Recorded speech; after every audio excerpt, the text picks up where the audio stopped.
Sir ಈಗ CM DCM breakfast meeting ಮಾಡಿದ್ದಾರೆ. ಅಲ್ಲಿ ಹೇಳಿದ್ದಾರೆ ಯಾವುದೇ ನಮ್ಮ ನಡುವೆ ಭಿನ್ನಾಭಿಪ್ರಾಯಗಳಿಲ್ಲ, ನಾವು ಹೊಂದ್ಕೊಂಡು ಪಕ್ಷವನ್ನ ಕಟ್ತೀವಿ ಅನ್ನೋ ಮಾತನ್ನ ಹೇಳಿದ್ದಾರೆ. ಅವರ ಕರ್ತವ್ಯ ಕೂಡ.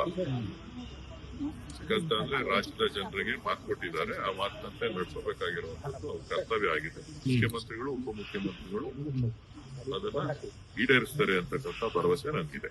ಅಲ್ಲ, ಬಟ್ ಪವರ್ ಶೇರಿಂಗ್ ಬಗ್ಗೆ ಯಾವುದೇ ಮಾತುಕತೆ ನಡೆದಿಲ್ಲ. ನೀವ್ ಹೇಳಿದ್ರಿ ಸಿಎಂ ಕೊಟ್ಟ ಮಾತಿಗೆ ನಡ್ಕೊಳ್ಬೇಕು ಅನ್ನೋ ತರದಲ್ಲಿ ನೀವ್ ಹೇಳಿದ್ರಿ. ನಾನು ಹಂಗೆ ಹೇಳಲಿಲ್ಲ, ನೀವು ಅದನ್ನ ತಿರ್ಚಿದಿರಿ.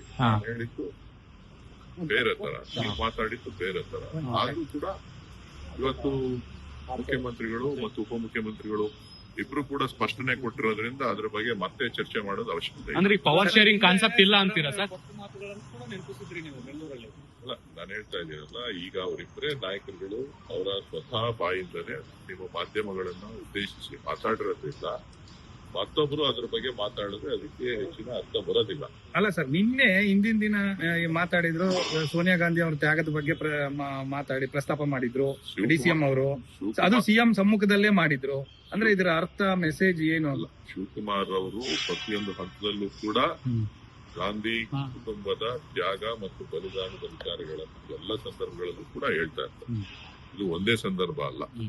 ಸೊ ಏನು ಶ್ರೀಮತಿ ಸೋನಿಯಾ ಗಾಂಧಿ ಅವರು ತಗೊಂಡಂತ ಅನೇಕ ನಿರ್ಧಾರಗಳನ್ನ ಅವರು ಯಾವತ್ತೂ ಕೂಡ ಹೃದಯದಿಂದ ಅವರು ಪದೇ ಪದೇ ವಿಚಾರಗಳನ್ನ ತಿಳಿಸುವಂತ ಕೆಲಸವನ್ನ ಕಾರ್ಯಕರ್ತರಿಗೆ ಮತ್ತು ಮುಖಂಡರುಗಳಿಗೆ ತಿಳಿಸುವಂತ ಕೆಲಸವನ್ನ ಮಾಡ್ತಾ ಇರ್ತಾರೆ.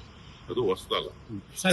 ಸಿಎಂ ಶಿವಕುಮಾರ್ ಅವರು ಮಾತು ಹೇಳ್ತಿರ್ತಾರೆ, ಯಾವಾಗ್ಲೂ ಕೂಡ ಪಕ್ಷದ ನಿಷ್ಠಾವಂತ ಕಾರ್ಯಕರ್ತ, ಜೊತೆಗೆ ಮಾಡಿರೋ ಕೆಲಸಕ್ಕೆ ನನಗೆ ಕೂಲಿ ಸಿಗುತ್ತೆ ಅಂತ. ಅದು ಸಿಗುತ್ತಾ? ಈಗ ನೋಡಿ, ಈಗ ಕೂಲಿ ಸಿಗುತ್ತಾ ಇಲ್ವಾ ಅನ್ನೋದಲ್ಲ. ಏನವ್ರ ಅಧ್ಯಕ್ಷರಾಗಿದ್ದಾರೆ, ಏನು ಉಪಮುಖ್ಯಮಂತ್ರಿಗಳಾಗಿದ್ದಾರೆ, ಅದೆಲ್ಲವೂ ಕೂಡ ಒಂದು ಪಕ್ಷದ ಒಂದು ಕೊಡುಗೆ.